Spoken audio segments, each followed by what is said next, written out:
Hey, and welcome back to another video from my first phones playlist. Now, this playlist is a playlist of videos where I have not really visited for a long time. For over a year now, I have not done a video on this playlist, but I'm starting it back up again. And if you already don't know what it is, it's basically where I go over special phones that were the first of their kind to introduce a new feature, or their design was a new thing, or the first to do something in general. And we're starting this playlist back up again with the HTC Droid DNA over here. And the HTC Droid DNA, for those who don't know, is the world's first phone with a 1080p display. A lot of people know this thing as the HTC Butterfly. However, the HTC Butterfly was released about 2 months later after the HTC Droid DNA. And the Droid DNA was launched in America as a Verizon exclusive in November of 2012. And it was the first 1080p display phone on the market. And there's a lot to talk about this thing. We'll be going over all the specs and the display and everything in detail, kind of like my vintage tech showcase playlist. However, we'll be talking a bit more on the feature that we're going to talk about in detail. And in this case, it is the 1080p display. But as usual, before jumping right in, don't forget to smash that like button, as it helps this video get on YouTube's algorithm. And also don't forget to hit that subscribe button down below and ring that bell notification button to get notified whenever I upload a new video. I'm on Instagram, Discord, and Twitter, and you can follow me on those using the links down in the description below, especially Discord and Instagram, because I have really great communities there, and we can start a discussion. And I post a lot of stuff on Instagram as well. So go ahead and check out my social media down in the description below. And now let's jump right into this video. Okay, so to start things off, let's hover on this phone, and you should definitely see the startup animation, which is probably one of the, if not the coolest I've seen on a phone. There you go. Really cool startup animation with that droid sound. A lot of Motorola droids and all the droid phones in the past also had that, but this phone has it a bit differently. And as you see this wallpaper was really popular among a lot of phones back in the day. And this was the original phone that came with this wallpaper, this globe hexagon design. There's a live version of this as well, but I cannot access it now for some reason. But anyway, for a bit of history on the Droid X. So it was announced in November of 2012 and also released in November. However, though everyone says this is the world's first phone with a 1080p display, and it is the one that was released, the Oppo Find 5, the Chinese-made Oppo Find 5, was announced before this. I think a few weeks before this. The dates are a bit off, I cannot confirm, but the Oppo Find 5 also has a 1080p display, and it was announced before this. However, the Oppo Find 5 was not released until 2013 February. And that's also a bit vague. Some sources say January, some sources say February, so take it with a bit of grain of salt. But the Droid DNA is definitely the first on the market with a 1080p display. And this display, I don't know if it's showing up on camera, but this display is amazing. It's gorgeous, and it was the best display of 2012 on any phone. The pixel density we'll talk about later is the upper 440, so this display can still kill even in 2021, and that is putting it lightly, because I'm using it here and it's just an amazing display. So HTC actually made a lot of leaps in terms of display technology. They were also, as I remember, the first phone with a 720p display was also an HTC. I'll put it up here. It was I forgot what the phone was, but I'll put it up there. That was also, I think, an HTC. So HTC did a lot of things in terms of display technology and making new great advancements and stuff. It was also the final non-Motorola Droid phone to be released, because after the release of this, all Droid phones for Verizon were Motorola's. And in the past, I know Samsung released a few with the Droid Charge, and there was another one. Then Motorola, obviously, they started it. And HTC also had a few phones that were Droids. But this is the last non-Motorola Droid phone, because all the Droid phones after this were Motorola devices. The display on this thing also was manufactured by Sharp and JDI in Japan. Now Sharp A lot of people don't know this, but Sharp are the pioneers in a lot of display technologies. They're just not widely known. The world's first 3D phone was basically a phone with a 3D display, was a Sharp flip phone from the early 2000s. And Sharp made a lot of display panels for major companies, including 3D panels for certain phones. I think the HTC Evo 3D and stuff. I think their display panels were made by Sharp. So Sharp had invested a lot in display technology, and this thing's display panel is made by Sharp and contracted to JDI as well. So that's something to know. However, when this thing was released, it was just bombarded with positive reviews. The only downside to this phone was it had a slightly bad battery life, and that was obviously because of the display draining a lot of battery. It was a bigger display, more pixels to push. The battery life was not as comparable to some phones at the time. However, it was sufficient to get you throughout the day. Also, in December of 2012, HTC released the international version of the Droid DNA, which was the HTC Butterfly. And the HTC Butterfly had a few more features than the Droid DNA. It was physically the same phone, same processor, same camera, everything. However, the Butterfly had a micro SD expansion slot in certain countries. As I remember, the Chinese and Russian versions of the Butterfly also didn't have an expansion slot like the Droid DNA. However, the international version of the HTC Butterfly had a micro SD expansion slot. The Butterfly also has a radio and a few more tiny features when compared to the Droid DNA. However, we can now go into the design and build quality, and despite the two having the same design and general layout, I think the Droid DNA with its color pattern, the Droid black and red color pattern, looks slightly better, well, actually quite a lot better than the HTC Butterfly. It's also slightly heavier than the HTC Butterfly by about a gram, and it's also slightly bigger. Well, no, the Butterfly is slightly bigger, and the Droid DNA, though being a bit heavier, is slightly smaller by a small amount. You can still put them in the same case though. There's not going to be much of a difference. Anyway, we can go over the design and build quality now. So up front, we have one of the best, if not the best looking ear speaker grills ever, with that red accent and stuff.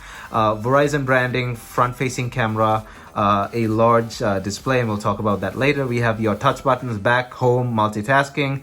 Flipping over to this side, we have the amazing volume rocker over here. It is a metal volume rocker, and it feels just amazing. We have this grilled pattern over here, like a perforated dotted grilled pattern like thing over here. Those are actual perforations.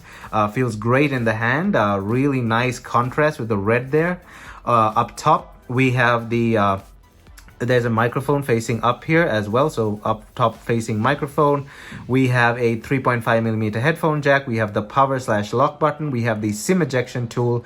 The ejection tool and stuff, I don't think, as far as I can tell, the Butterfly didn't have the ejection tool. The Butterfly had, like, you can put your finger and lift it like that. And this had the ejection tool. This does not have a micro SD expansion slot, but like I said, the Butterfly did in certain versions of it. The international version, the Chinese and the Russian Butterfly, did not have a micro SD expansion slot. On this side, we have that red accent again, really nice over there, you can see.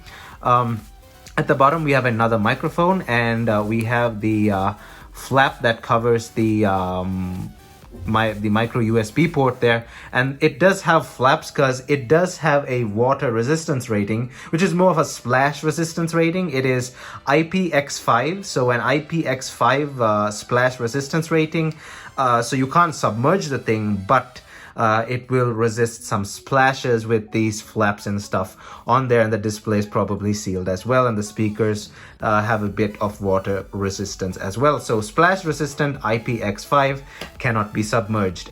And at the back of the phone, we have the speaker down here with some writing there as well, some regulatory information, Beats audio, and the Beats audio is only for the headphone jack, and we'll talk about that later because it's an amazing feature. The speaker is just a standard mono speaker. There's nothing too amazing about it, nothing too bad. We'll demo that later, but Beats audio is only from the headphone jack. 4G LTE, HTC branding, the camera, which is amazing, and we'll talk about it later as well, and the single LED flash. The back kind of feels like a suede rubber. It's really nice. It's really smooth. It's also grippy at the same time. I don't know how I can put that into words. Smooth and grippy. It's not really grippy. I wouldn't say it's too grippy, but you have a certain amount of grip. If your hands are a bit more sweaty, you'll have a bit more grip, but it's a really nice feeling back. But it also gets damaged easily. There's a rubber coating like thing on the plastic, so you can keep it in a case. Mine has been in a case in the past, so that's why it's in such great condition. And I got this thing for only like 19 bucks, so it was a steal. Anyway, the phone feels really well in the hand. It feels just solidly built phone. It's plastic, but still it's a very solidly built phone. The back feels amazing. The curve on the back, there's, well, not a curve, like the slight bump like that, fits great in your hand, as you can see there. It feels amazing. It's solidly built. Overall, a very solidly built phone, and it looks amazing with this red and black accents. I've always been a fan of the Droid lineup and their red and black accents, and HTC did a really good job with this design. So we're now going to talk about the all-important display here first, and I've put the brightness to max, as you can see there. It is a really bright display as well, and the outdoor performance is just amazing. We'll talk about that in a bit. So HTC called this thing Super LCD 3. So it's an LCD display, and they called it Super LCD 3. Again, it has a 1080p resolution, 1080p by 920 pixels with a 16:9 aspect ratio, the golden ratio for watching videos.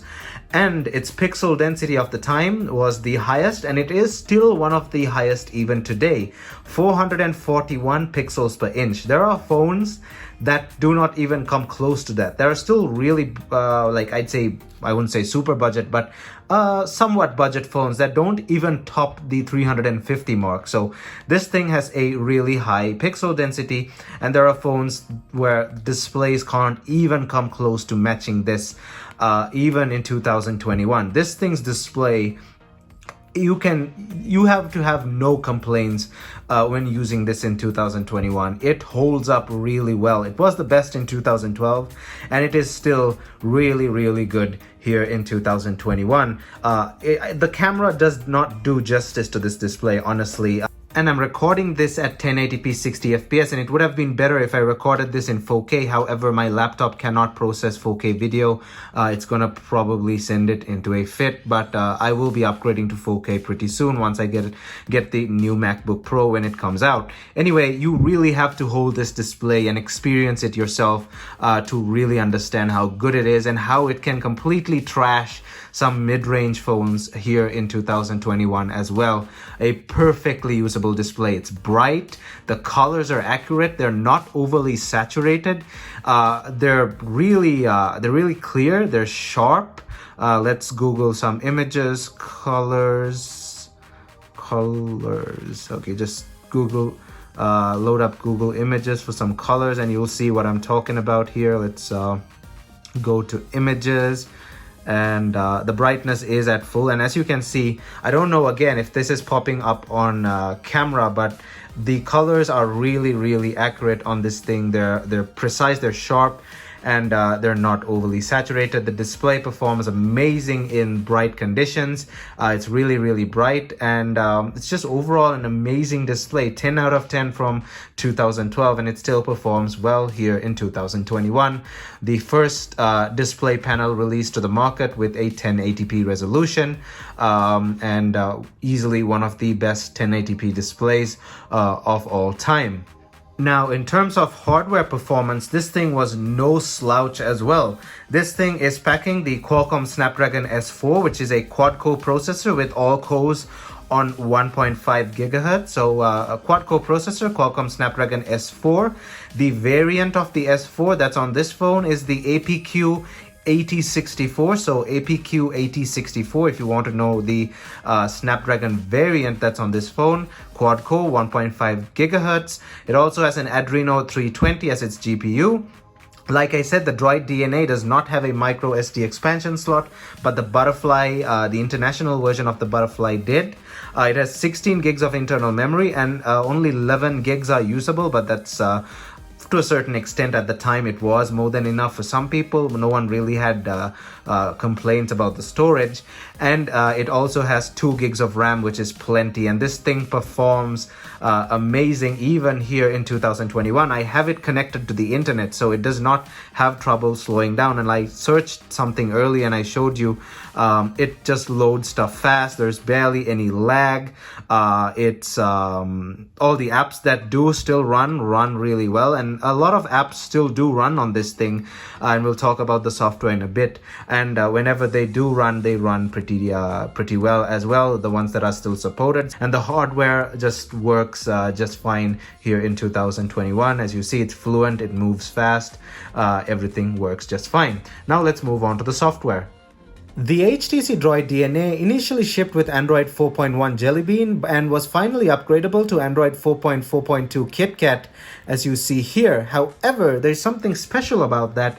It's because it's one of the only few phones that matched the Verizon version, or the locked version of the phone, to the international version of the phone, the Butterfly, in updates, because usually the locked American versions of the phones don't get all the updates that the international unlocked versions get. For example, the LG Thrill 4G, which was the locked version, the American locked version of the LG Optimus 3D, and the Optimus 3D got one more major update than the Thrill 4G. The Thrill 4G was heavily crippled by lack of updates.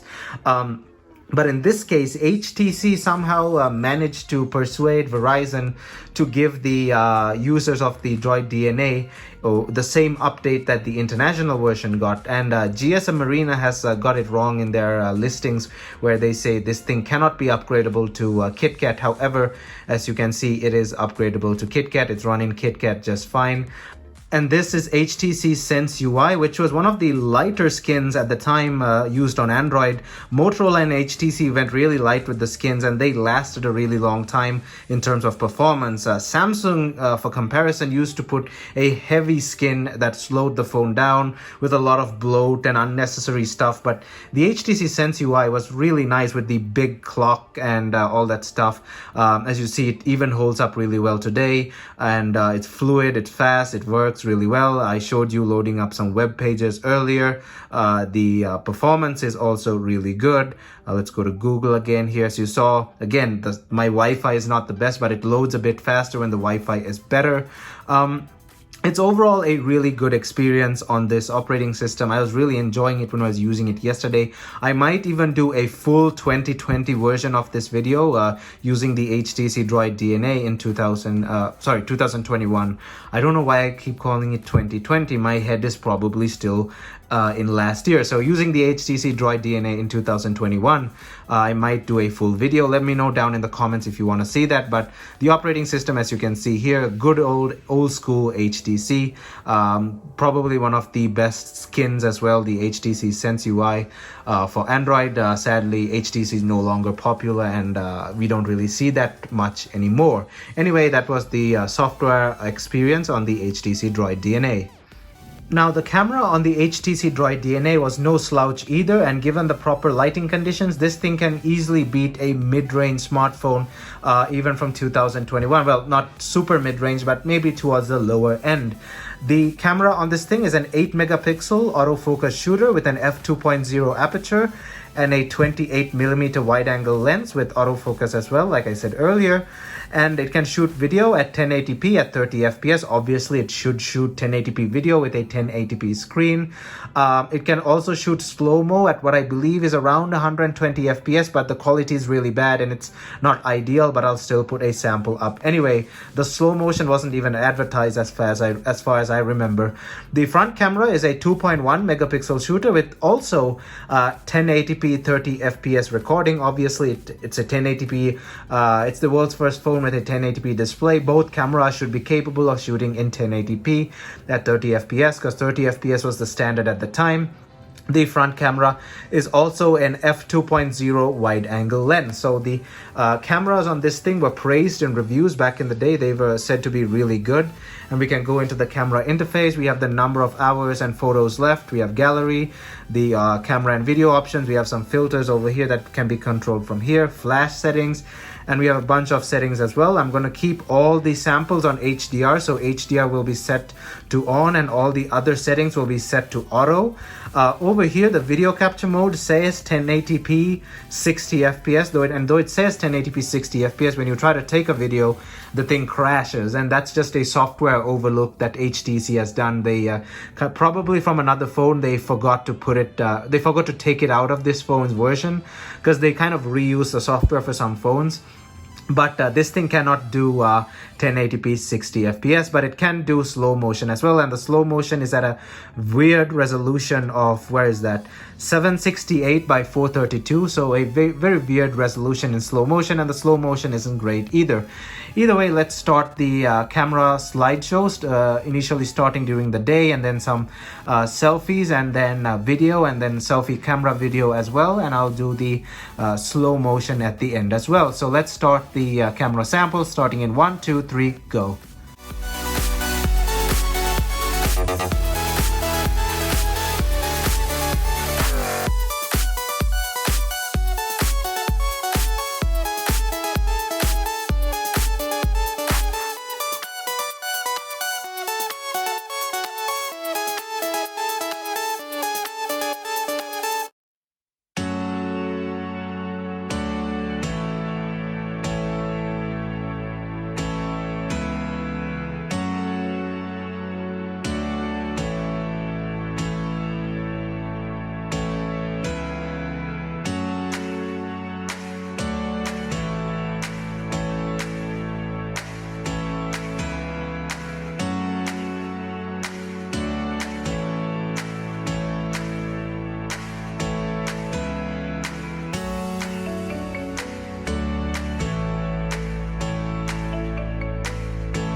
So as you saw with those camera samples there, the photos are just downright amazing, and the video sample for a 1080p 30 fps video was also really good. At the time, you can view it on this display and have your jaw drop down, because it was the first 1080p display on a phone, and it was just amazing at the time. I remember so many people talking about this phone, and when it was initially released, the Droid DNA was only in the US on Verizon, and a lot of people really wanted it to come internationally, and that's when the Butterfly came out. But for that 2-month period, people were really complaining about it not being available internationally, because it was such a great phone, and the camera reflects that. Anyway, now going on to battery performance, and this was one of the negative sides to the Droid DNA. And it's not that the battery was bad, and it's a huge battery as well. The issue was the 1080p display was the first of its kind, and it was draining the battery a bit faster. It's not as efficient as modern displays. So the battery on this thing is a 2020 milliamp hour battery. So 2020 milliamp hours, non-removable, obviously, with a standby time of around 353 hours and a talk time of around 12 hours and 50 minutes. However, depending on your brightness setting and stuff, that was going to vary quite a lot. And some people said the negative to this phone was its battery life, and its battery life wasn't that horrible either. There were phones with worse battery lives. However, it still was, the rest of the phone was so good that the battery life was kind of hit on, because there was nothing else to hit on this phone. This phone was an almost perfect phone.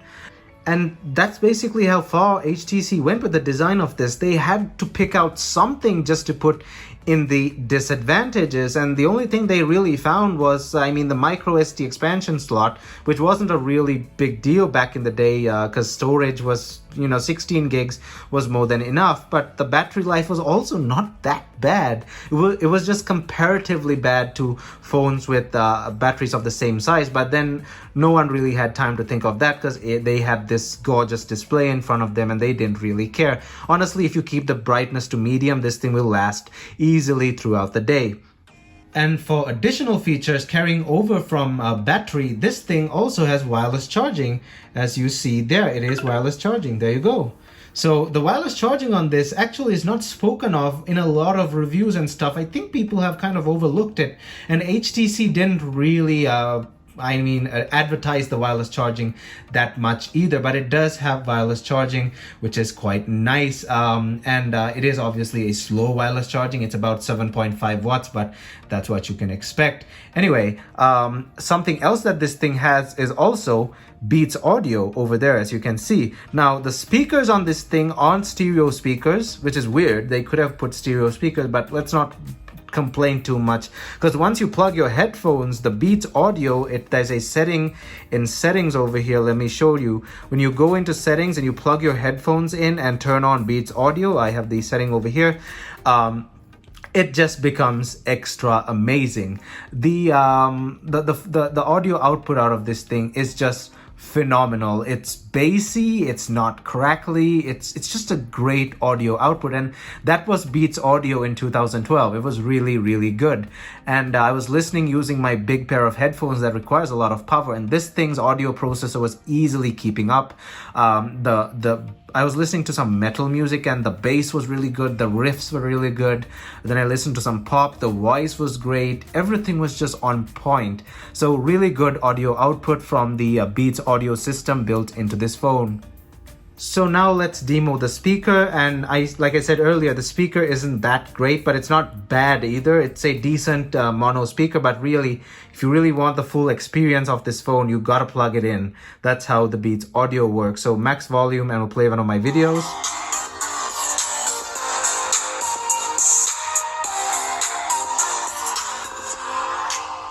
Hey, and welcome back to another video. So in this video, we'll be unboxing. That's the YouTube app kind of lagging there. E1 from 2005. So we're unboxing a 16-year-old phone here in 2021, and this phone is confirmed to be a brand new unit. Now, I got it for the price on screen here, which is an absolute... So that bit of lag there, that was just the YouTube app. That's how it is when it transitions from my intro to the video. But anyway, the speaker is not bad. It's not great either. It's just an okay speaker. But the Beats audio only comes when you plug this in, and you completely forget that the speaker even exists once you start listening. The HTC Butterfly also had a radio where the HTC Droid DNA didn't, so that was kind of a difference from the Droid DNA and the Butterfly, but no one really cared. That was just a minor additional feature. The phones basically have, apart from that, identical features. They have wireless charging, they have this gorgeous, amazing display, the Beats audio, and a bunch of other extra features that are built into HTC Sense UI and Android. I'm not going to cover everything here because obviously we want to keep this video as short as possible. And this thing also had market dependent NFC. So some countries the NFC will work, some the NFC doesn't work, but the Droid DNA, obviously the NFC worked well in America. So the Butterfly only had market dependent NFC depending on region.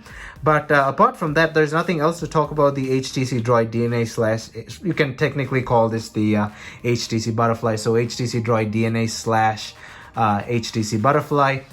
I hope you enjoyed this video as usual, and let me know down in the comments if you owned one of these things or you're planning to get one for nostalgia purposes. This is an amazing phone, the world's first phone with a 1080p display, amazing Beats audio, and just so much potential, to a point where the reviewers had no way to find an issue with this phone, so they just had to pick on the battery life, which wasn't really bad at the end of the day either. It was just comparatively a bit less. So that shows you how well HTC designed this phone. It's just an amazing phone overall. Anyway, thanks for watching as usual. Please don't forget to leave a like on this video and hit that subscribe button and ring that bell notification button as well. Also, don't forget to check out my social media down in the description below. Thumbs up, and I'll see you guys in my next video.